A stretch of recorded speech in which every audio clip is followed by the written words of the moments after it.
Well, in the days leading up to the election on February 24th, you said you were mainly focused on getting a runoff, and that's what happened. So why do you think the turnout was so low for the election, and how are you going to appeal to voters to show up on April 7th? The low turnout probably be attributed to I guess the weather may have played a part in it. You know, it was one of the colder Februarys ever. Two, I have a sense that the amount of the advertising, I think $7 million that was spent mostly by the mayor, suppresses the vote. I think the negative ads also have that effect on people. I think it makes people feel like their vote doesn't matter as much. I think when you have a more level playing field, there's more enthusiasm and greater voter participation. Nevertheless, in spite of the low voter turnout, which traditionally has meant an advantage for incumbents, and in Chicago for sort of machine-backed candidates, that wasn't the case. Majority of voters voted for change, and the fact that you have a runoff in the mayoral, in 25 years is unprecedented, and two, the fact that 18 or 19 city council seats are in a runoff is also an important message, I think, about change that the voters sent. What kind of relationship between yourself and Governor Warner do you foresee were you to be elected? And what do you think the financial landscape of the city is going to look like given the cuts that he proposed back on the 18th last month? Well, after the election, regardless of how it plays out, whatever role he may or may not play in the mayoral election, I think the dire financial straits of the state and the challenges that the city is facing will cause us to have a sobering conversation, a sobering relationship, a very real one about how we move forward. These are not great times. It won't be happy times, but we'll have to get real and have some serious conversations about the challenges we both face. You've suggested that the pension deficit can at least be partially offset by utilizing TIF funds. What would the process of disentangling that money look like? How long do you think that would take? How would you present it to city council members and developers who are fairly highly invested in TIF-funded development? One, we've got to wait for certain things to happen, the Supreme Court ruling on the case that's pending, the state legislature to act thereafter, and then we'll know what the challenge remains for Chicago. Right now we think it's about $600 million. I've stated that I would favor taking a portion of the TIF proceeds and using it as a good faith down payment while sitting with the stakeholders to talk about how to make the pension funds sustainable and down the line. That's a little harder to get real specific about because we're waiting for the other things to happen, but I think this could occur within the first 6 months, to say the least. It would probably have to. So that's my thinking on it. You've pledged to hire 1,000 additional police officers should you be elected. How could they be hired given the difficulties the city would face in providing pensions for them? Well, let's remember that we spent $100 million in overtime because, in part, the department is understaffed. We could use a portion of that to begin hiring officers and training them in community policing. I think that's key, and I'm glad the mayor has at least appointed or will appoint at least one community policeman before his term is up. He's got 999 to go.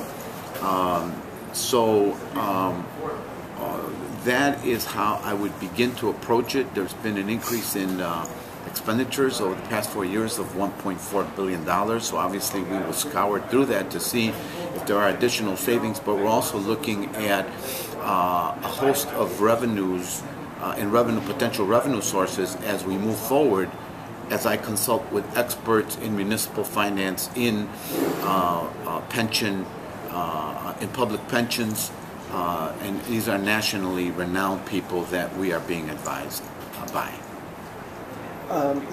At the previous interview, you spoke of the need for robust community policing. Now, one thing we find is community policing is quite often a buzz phrase with politicians. So what we'd like you to do is maybe speak about kind of what you think is an achievable model for community policing in Chicago, and specifically one that can be implemented citywide to make sure there is participation in all parts of the city. I think there's much to be learned from the LA experience. They embraced community policing, and they were one of the departments with the worst reputation for corruption, for brutality, on and on. From the time that they embraced community policing, their department has undergone a transformation. Their crime rates also went down, and I think they've been successful in establishing a much more positive relationship between police officers and community residents. And by community residents, I'm talking about people in the neighborhoods, community leaders, activists, block club people in Chicago, nonprofit organizations, local school councils. These are the individuals who know what's going on in the community. If you don't have a close relationship, a relationship of trust and mutual respect, they will not provide information to you so that crime can be reduced, so that crime can be prevented. Very important that we engage in this approach to public safety. It hasn't been done in Chicago in a long time. We took a step in that direction under the CAPS program, but it was placed on the shelf, and it's been totally abandoned under this administration. Mr. Garcia, speaking of those kind of neighborhoods, one of the neighborhoods I read a story about was Austin. I happened to see a paper from Austin on one of your tables over there. I wholeheartedly believe that Austin is a neighborhood that is out of control, that has been ignored by this city, yes. That is under the control of gangs. And if you talk to any of the Austin nonprofits that work there, whether that's Task Force South Austin Coalition, they would agree. Would it be a fair comment to say that Austin has been neglected by this city as a neighborhood? And how would you go about resolving that issue? Well, I think Austin is one of many neighborhoods that haven't had much attention from City Hall. Undoubtedly, it's been a historically disinvested community, and it's one of the larger communities in Chicago, 77 communities.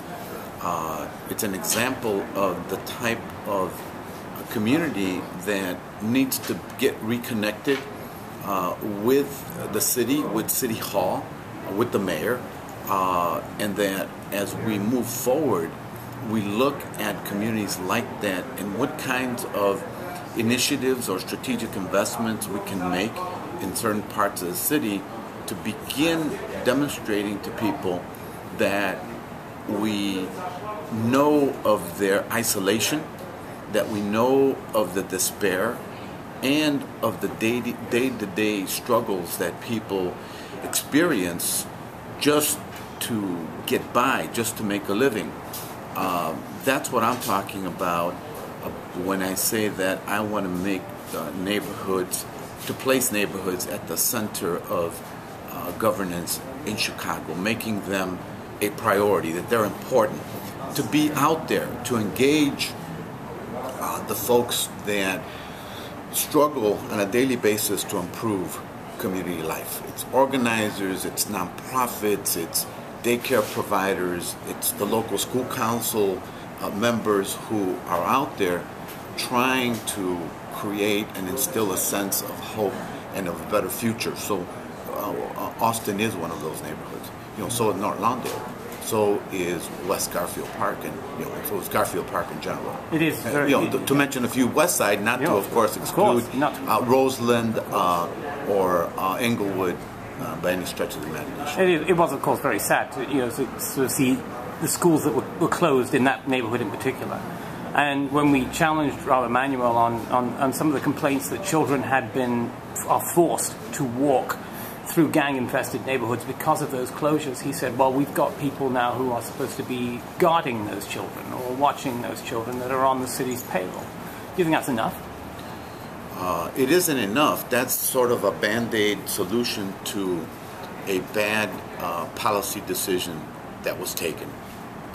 Making children walk those long distances does place them in danger, and it requires vast resources to ensure their safety, in the morning and in the afternoon.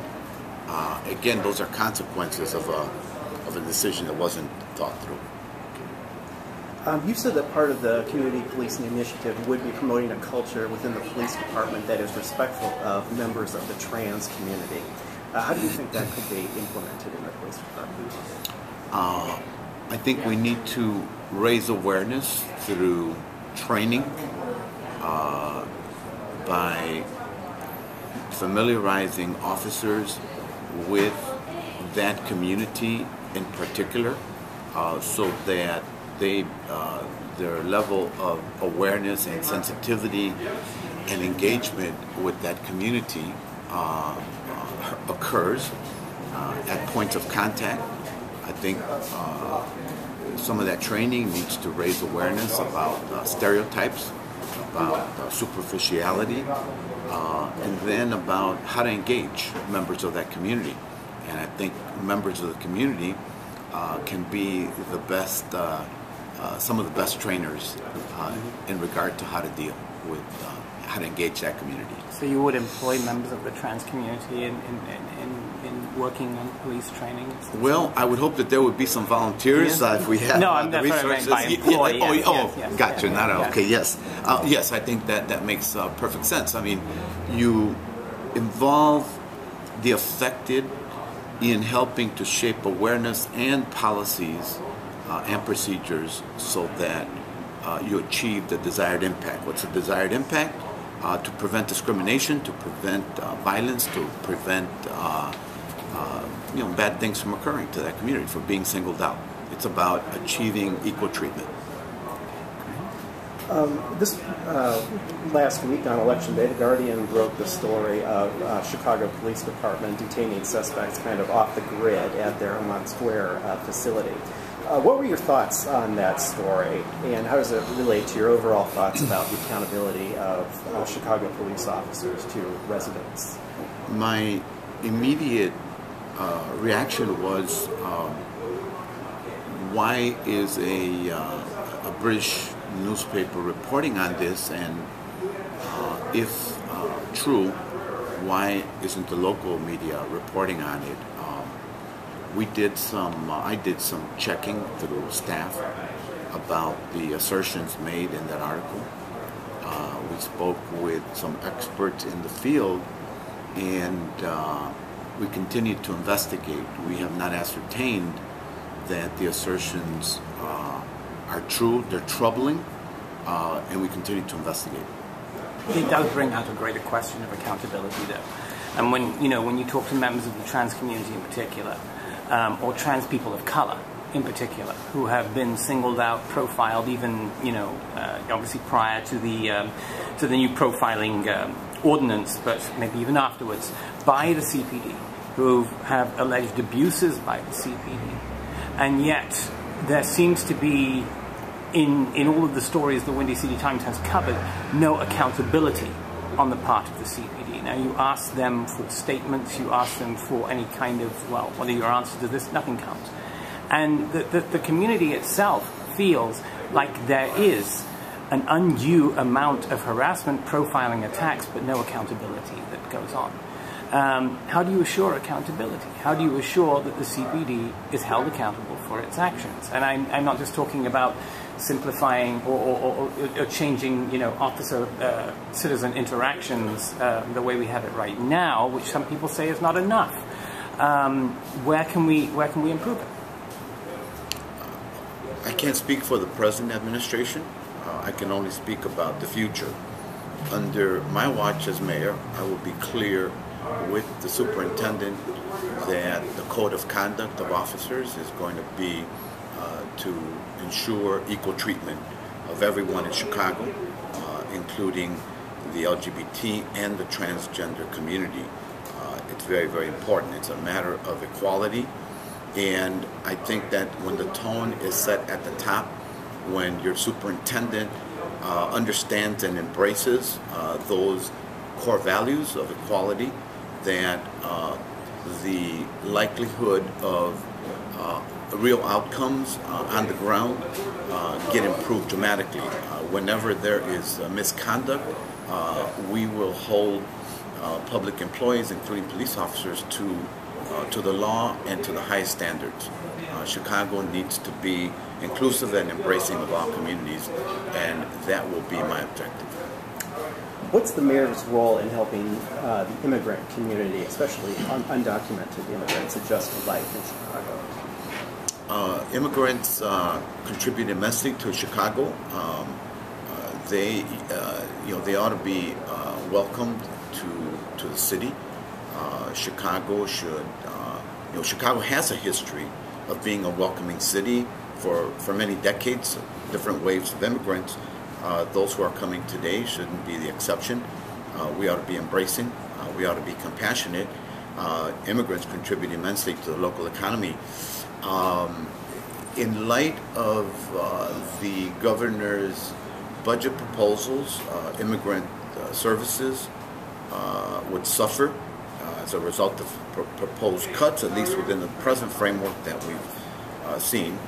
And I would work hard to, if the cuts become a reality, to look at how the city can close the gap on potential services that would suffer from that. In addition to that, I would move to make the city's ordinance with respect to our relationship with the Immigration and Customs Enforcement Agency mirror what we've done in Cook County, which is protect the Constitution, ensure equal treatment, and establish a relationship of trust with the immigrant community, including the undocumented sector. I know this is a subject that's very dear to your heart, Mr. Garcia. ICE, in the four-part study we did, there are a lot of allegations of ICE abuses in detention facilities. Now, I realize that is a federal issue. Right? It's not something that's really within our control. Now, one of the alderman candidates that I spoke to was willing to go even further because so many undocumented immigrants live in fear of ICE knocking down their doors, right? Mm-hmm. So they're sort of saying, well, maybe we could just make a safe haven for these undocumented and go as far as saying we're gonna protect you regardless from ICE, and you don't have to be afraid. Would you ever go as far as that to make a statement like that? That's a bit difficult to say. The undocumented population is dispersed throughout. They're not concentrated in one area. I would work hard to ensure that there isn't profiling or targeting, particularly without ICE engaging in any practices that are in violation of the Constitution or people's civil rights, or profiling. I will speak out against that. I will denounce that, and I will seek to reassure the community that we will be vigilant in that regard. I'm sorry. I think we have time for one more question. Fine. So, or a few quick ones. Yeah. Okay. How would you implement HIV/AIDS services in education in the face of the looming budget cuts? Tough question. I would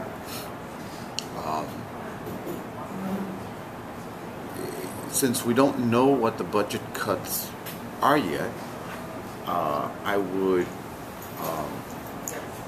would seek advice from the experts in the field and from providers of these services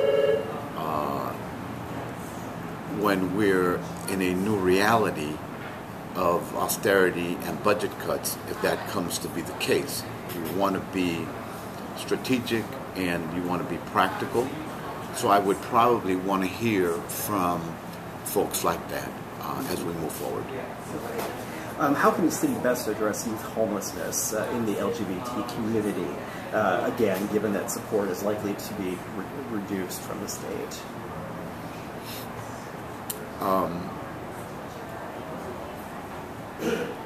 We need to engage the advocates on this topic. We need to look at what kinds of resources we have in the Department of Planning, Department of Housing.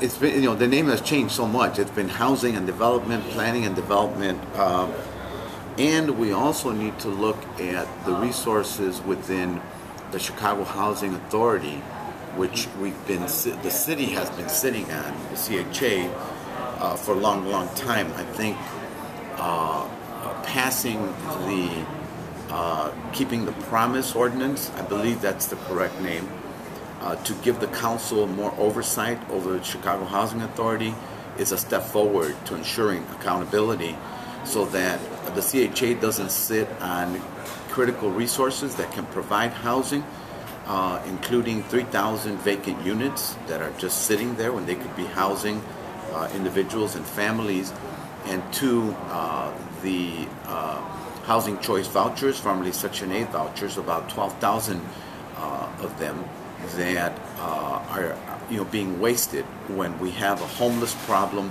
when we have a need for affordable family housing in Chicago.